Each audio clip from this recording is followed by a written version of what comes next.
So recall that we had this, that product of sum of two 4 squares is again a sum of 4 squares. But see, here we have y1 square.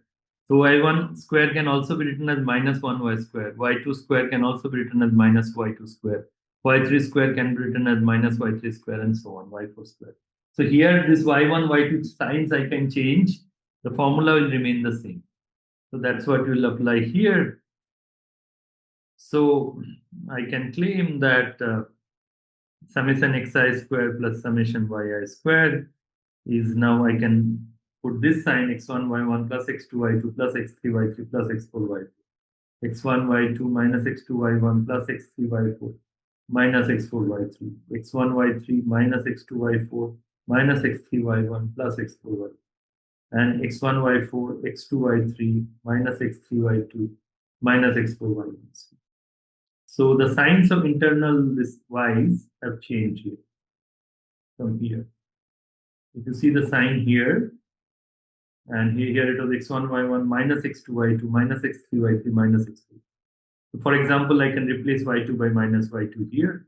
Then this formula remains the same on left hand side, and here it will become plus x2 y2 plus x3 y3 plus x4 y. So that's what I'm doing here, changing y1 to minus y1 minus y2 minus y3. So this formula for Euler's 4 square identity is also correct. And I do the small modification because then each xi, so this is just a general notation, and now I have summation ai squared, so this is I equal to 1 to 4, right? And here I equal to 1 to 4 is summation I equal to 1 to 4 xi squared. And what is the formula for xi? Then I'm claiming that then each xi is zero model. See? Then each xi is actually divisible by me. Why is that? Because, for example, you write x1, so with my new definition here, if I apply this formula here, then I get so I call it star prime. That star prime is this. So I have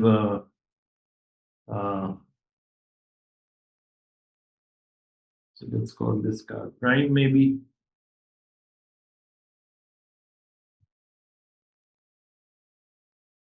Okay.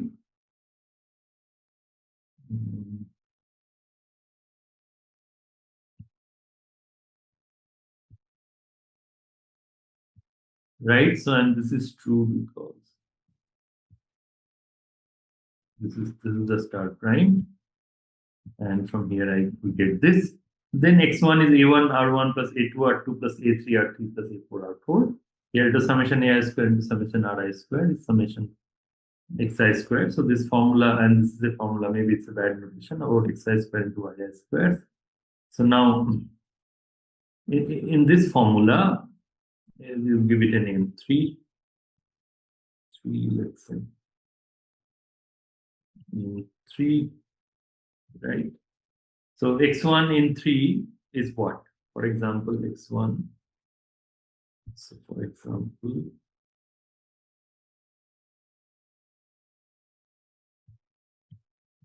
in 3, x1, what is the formula? a1 r1 plus a2 r2 plus a3 r3 plus a4 r3. So that is congruent to summation ai square, right? Because ri is congruent to ai, that's how ri has been defined.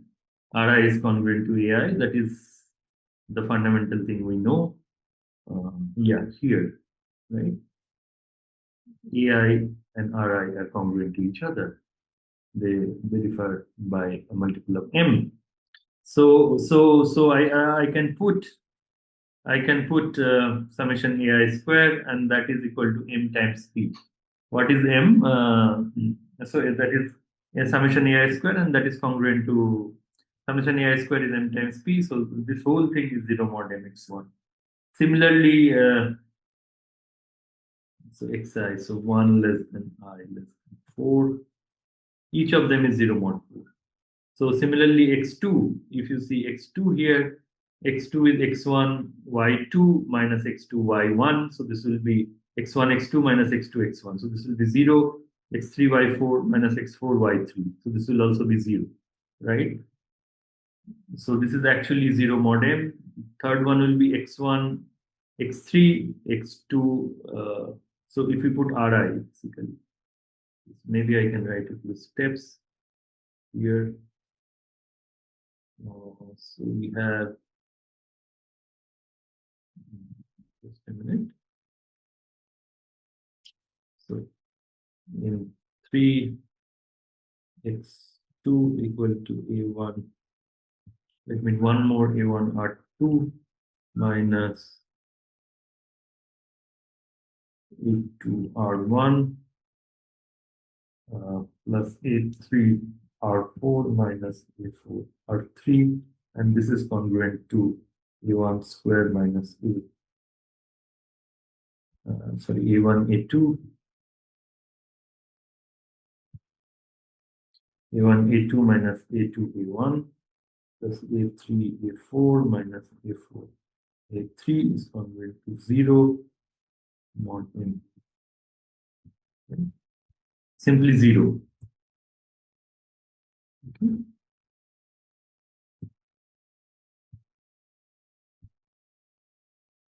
Mod m, right? So all of them similarly, you can calculate x3 and x4 will be also equal to 0 mod m. So then each of them are divisible by m, right? So we can put yi, you define to be xi mod m for I less than 1. Then what is summation yi square? I equal to 1 to 4 yi square is summation ai xi square, which is, so what is summation xi square? mp m prime p prime. So mp m, sorry, I said something. Yeah, this is something. MP from 1 and 2. So one was MM prime, and one was MM prime, and one was M times P. So M squared times M prime P. And have I written that here? Yeah, M squared times M prime P divided by M squared, right? So that will be M prime times P. So what do you get with, and what is M prime? M prime is between 1 and M, because M prime is 1 and M prime, sorry, 1 less than equal. So basically, so 0 less than M prime. M prime is 0 and M prime is M is ruled out even earlier. And now we saw that M prime times P is again a sum of 4 square, right?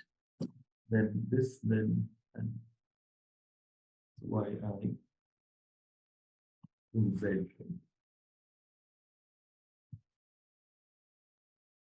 These are integers for 1 less than I less than 4, and summation y square 0 less than M prime. Right, so that's a contradiction. So we started with an m and we found a smaller, m was the smallest positive integer such that m times p is sum of 4 squared, and I produced a strictly smaller integer m prime such that m prime p is sum of 4 squared. So that's the assumption, this assumption we have reached, because we assume if possible m is not equal to 1, so m must be 1, so p is the sum of 4 squares, and once p is the sum of 4 square and 2 is the sum of 4 squares, so and so every integer, so it suffices to do the, yeah, anyway square free part we need, so that is the sum of 4 squares, so every integer is, so this is a part of, this is, if you like, this is a part of Wadding's problem, which asks if given any integer k, any positive integer k, given any positive integer k, there exist gk many uh, integer, there is gk in n, such that every n is a sum of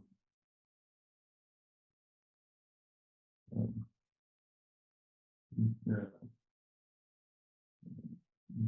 gk many k power integers. So in this notation, G2 equal to 4.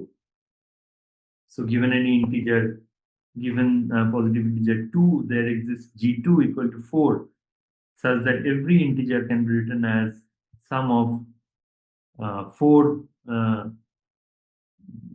square of integers. Okay. So, and so this is the case for 2. So given any positive integer k, if there is a fixed fixed integer gk which depends only on k, so that every is a uh, uh, sum of at most. So gk is allowed non-negative, non-negative, non-negative,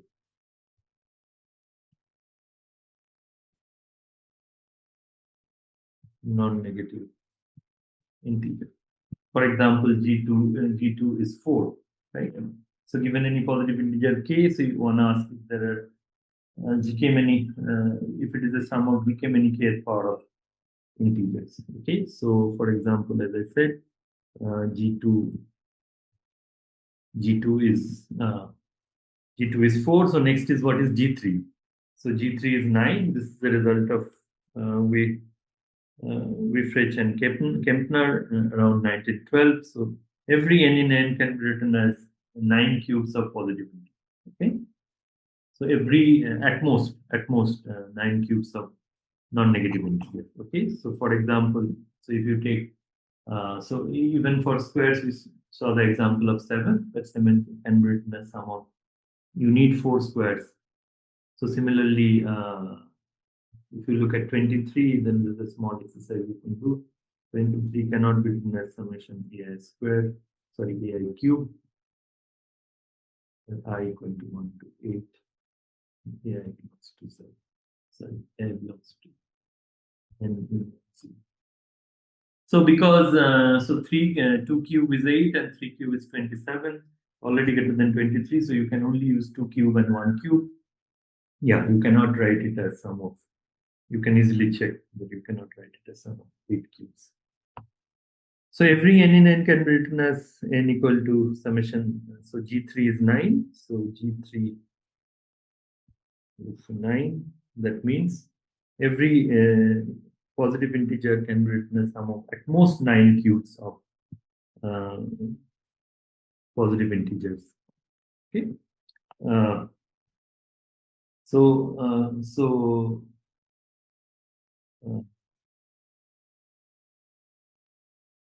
yeah, so this answer is yes for any k. Actually, this is beautiful word. Yes, the answer is yes. Beautiful answer.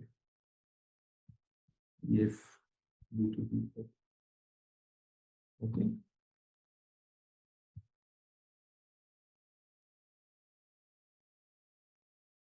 Okay.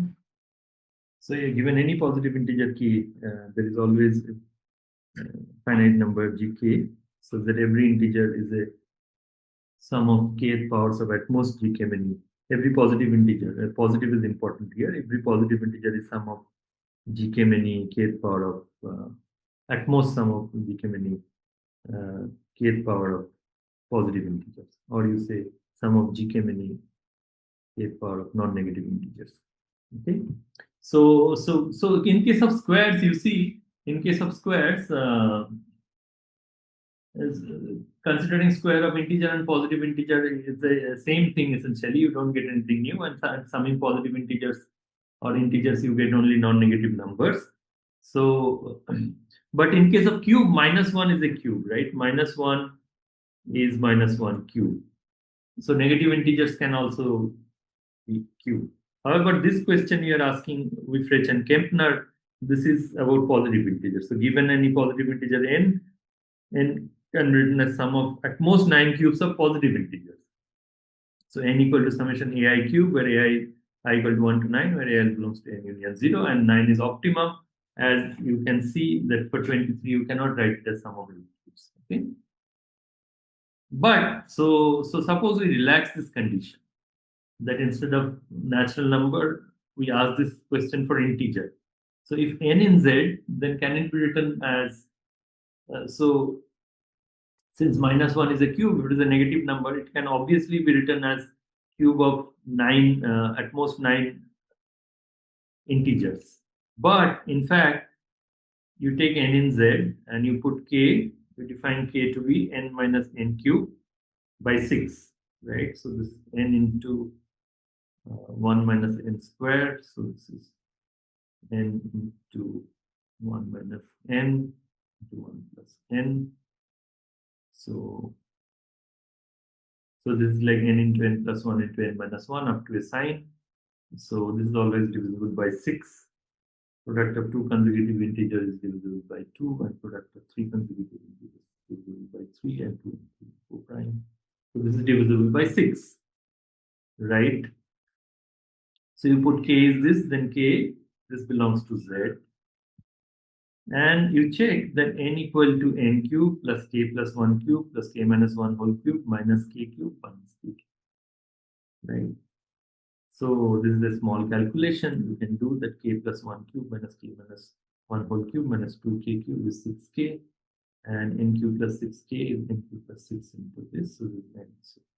So every integer, every n in z is a sum of at most 5 cubes of integers. Okay. So yeah, this group I'm not saying anything about Kempner and Hilfred. This is kind of a small trick. I don't know whom it is due to originally, but probably yeah. So here I showed that this 9 is optimum. Here is an optimum. In fact, there is a conjecture due to Sneisel and Sapirinsky that 5 is not needed, 4 is enough. So conjecture is that every integer is the sum of at most 4 cubes of integers. Okay, so any n in z can be written as a cube plus b cube plus c cube plus d cube. So n in z conjecture, n in z implies n equal to a cube plus b cube plus c cube plus d cube. A, B, C, D, so okay, this is the conjecture. So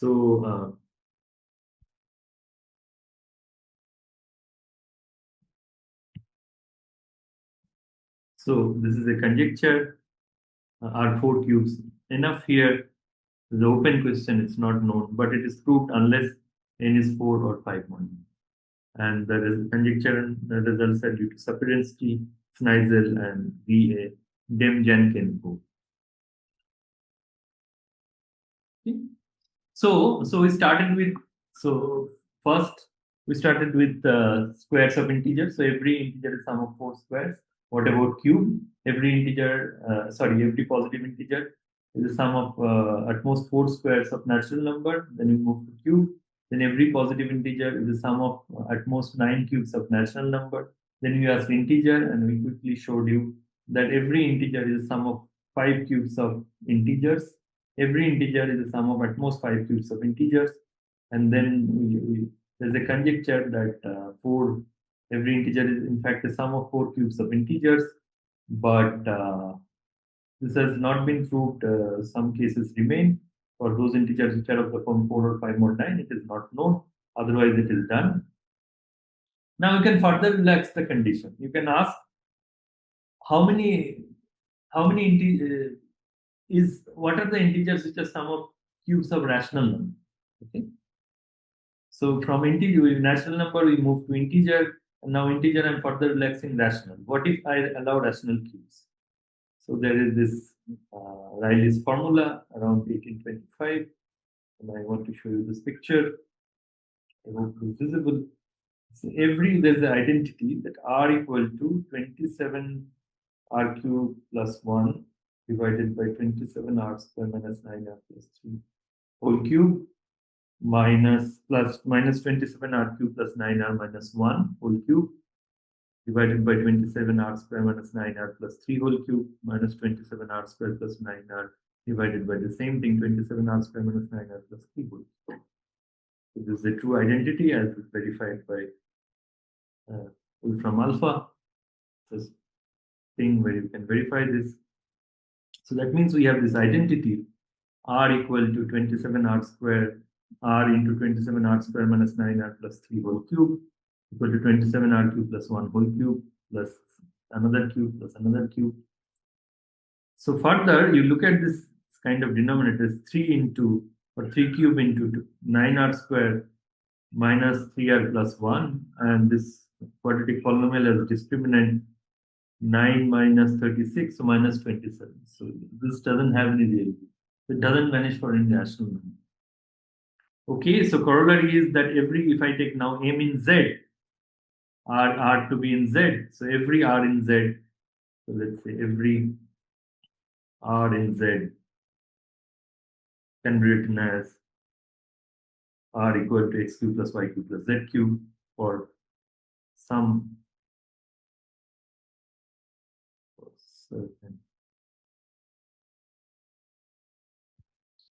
certain x, y, z. Right? And what are this x, y, z? This I showed you this x, y, z here. So x is, for example, 27r cube plus 1 divided by 27r square minus 9r plus 3. Y is minus 27r cube plus 9r minus 1 divided by 27r square minus 9r plus 3. And z is minus 27r square plus 9r divided by 27r square minus 9r plus 3.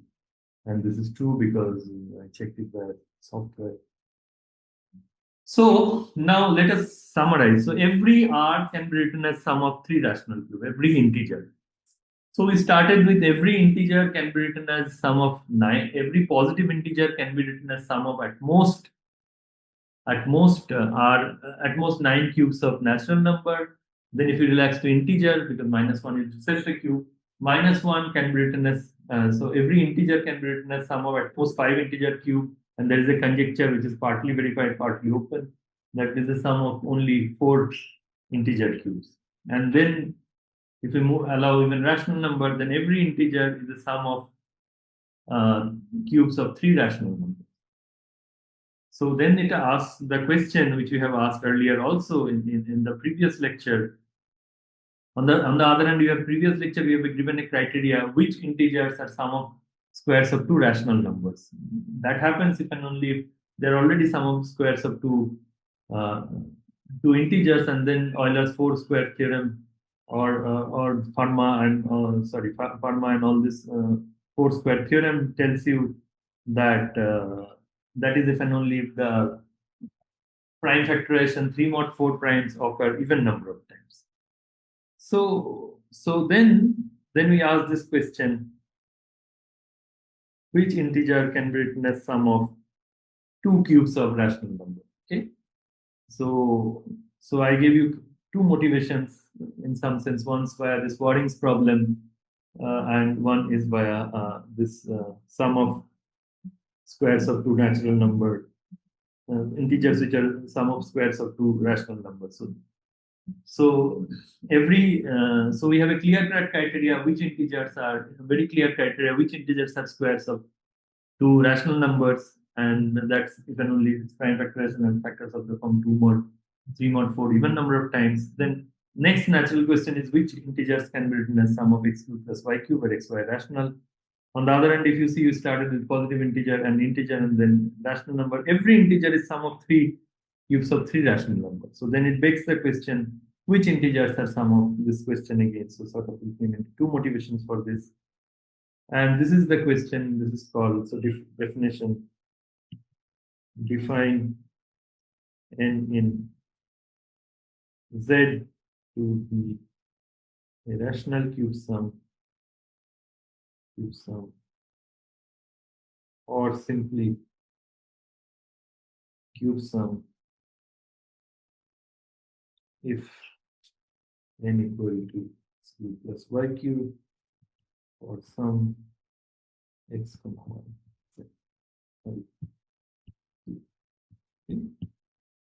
So let's see some example. The question we are asking. Last time we asked what are question which integers are cube sums. Okay. And if you see some example, so 0 equal to 0 cube plus 0 cube, 1 equal to 1 cube plus 0 cube, 2 equal to 1 cube plus 1 cube, 3 we don't know, 4 we don't know, 5 no, 6 we don't know, 7 equal to 2 cube minus 1 cube, 8 equal to 2 cube plus 2 cube, 9 equal to 2 cube plus 1 cube. Right? I mean, this I can write plus, like, plus, plus.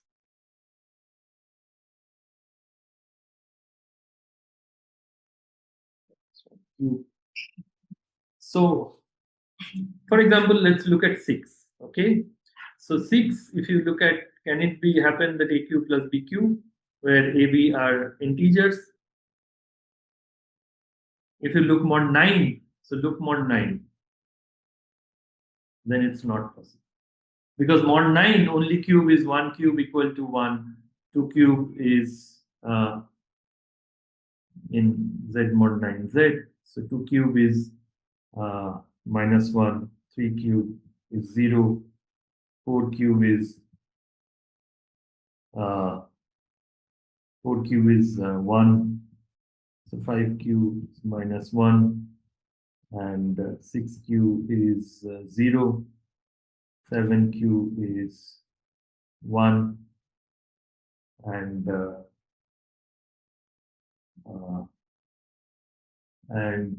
8 cube is again minus 1. So if you add AQ and BQ, they can never add to 6 modulo.